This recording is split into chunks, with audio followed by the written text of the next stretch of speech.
என்னுடைய சகோதர சகோதரிகள் அனைவருக்கும் என்னுடைய பணிவான அன்பான வணக்கங்கள்.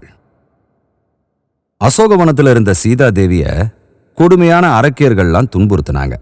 அப்போ ஆஞ்சநேயர் வந்து பார்த்து ஸ்ரீ ராமஜெயம், ராவணன் கொல்லப்பட்டான்னு மகிழ்ச்சியோட தெரிவிச்சாரு. சீதா தேவியும் சிரிச்சுக்கிட்டே, மகனே, இந்த நல்ல செய்தி அறிவிச்ச உனக்கு நான் வரம் தரேன், என்ன வேணுமோ கேளுன்னாங்க. அப்போ ஆஞ்சநேயர் என்ன கேட்டார் தெரியுமா?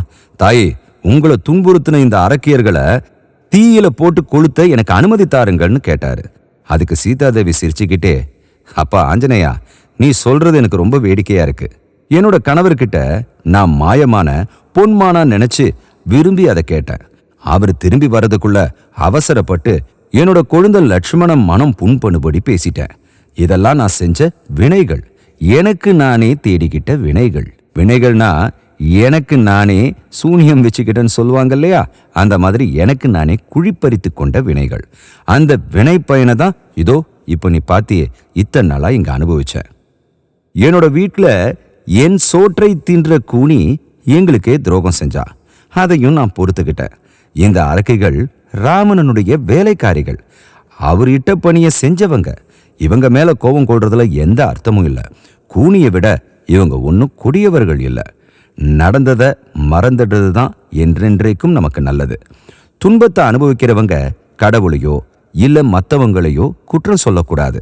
நம் வினையை தான் நாம பார்க்கணும். ஏன்னா அடுத்தவங்களால நமக்கு தீங்கு இழைக்க முடியாது.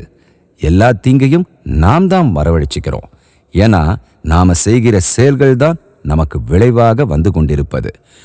வில்லிலிருந்து எப்படி அம்பு புறப்படுதோ அதுபோல நம்மிடமிருந்து புறப்படுவதுதான் செயல். அந்த செயல் ஒரு முறை நாம செஞ்சிட்டோம்னா அந்த செயல் விளைவை நமக்கு தந்துதான் தீரும். அதனால முன்னால நாம என்ன செஞ்சோன்னு நினைச்சு பார்க்கணும். நம்மளையே நாம சுய பரிசோதனை செஞ்சுக்கிட்டு செஞ்ச பாவத்தை தொலைக்கிறதுக்காக இறைவனை பக்தியோட வணங்கணும். இப்படி நாம அவரை பக்தியோட வணங்கினாலே நம்முடைய பாவங்கள் கரைந்து துன்பங்கள் தன்னாலேயே மறைஞ்சிடும்.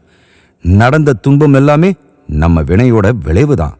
அதனை ஏத்துக்கிட்டு இறைவனை நினைச்சா துன்பமே தவமா மாறும். நன்றி, வணக்கம், ஜெய்ஹிந்த்.